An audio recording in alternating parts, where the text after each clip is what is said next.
Right, so for this month's homesteading, we're going to learn about Mahaleb cherries. I have a Mahaleb cherry tree in my yard, and I think the woman that built the house planted it, and they start out green, and then they turn red, and when they're black like that, that's when they're ripe and how to pick them. And you can juice them, which I have done, to make tea. And also, they have kernels in them. These are the kernels. It's mostly really kernel, so that's why I juice them.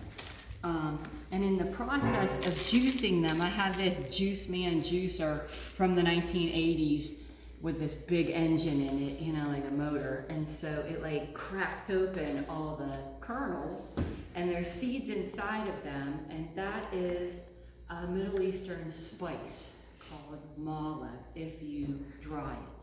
So I have dried that and sifted it into here. It really needs to be then put in a food processor, ground down, because there's still kernel shrapnels in here. So you're gonna bake with it. You should probably grind it to nothing. But in this case, I'm gonna make tea.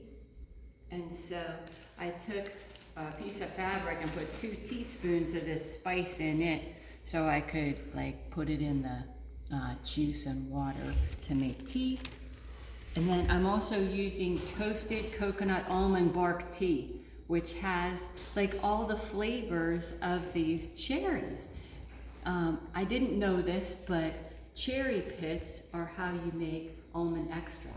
So there's an almond flavoring and cherry and a hint of rose in these as well. And it has all that in this tea bag. I couldn't believe it. So I'm like, okay, I'm doing that. I bought that. So to make the tea, I use juice from the cherries and water to make 1 cup, and then 3 cups of water, and boil it and put the malib spice and 3 tea bags in and let it steep for an hour. I like my tea strong, so then that becomes tea concentrate.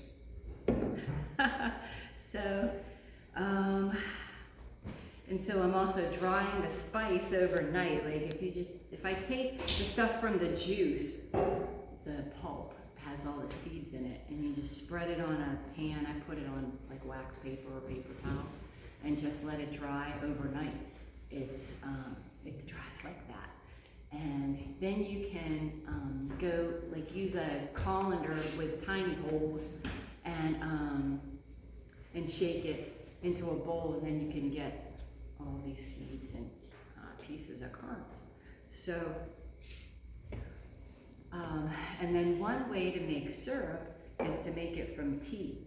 So I use the unsweetened tea and raw honey, equal amounts of both, and warm it on the stove until it's all mixed, and then I pour it into a jar, and this is the syrup. So in order to make a gallon of tea, we need a 1/2 cup of syrup. So I'm going to pour that in here.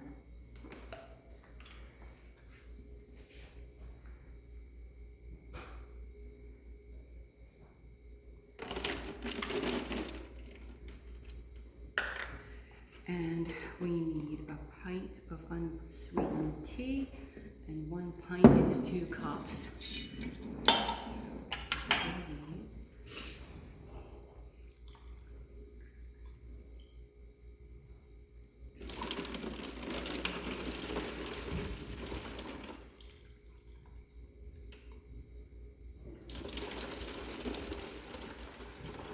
And then we need 3 pints of water, so we need 6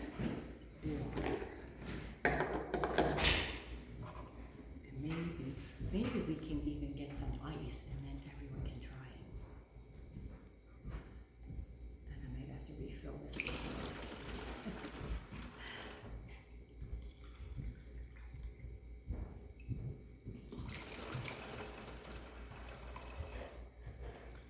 This is 3.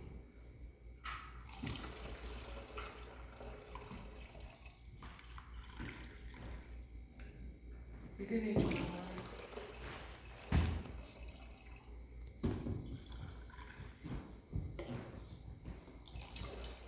So I used a plant identifier app to identify this tree, and it's a pretty large tree, but the birds have been nice enough to make about 10 more in the last 20 years, so it's working out pretty good.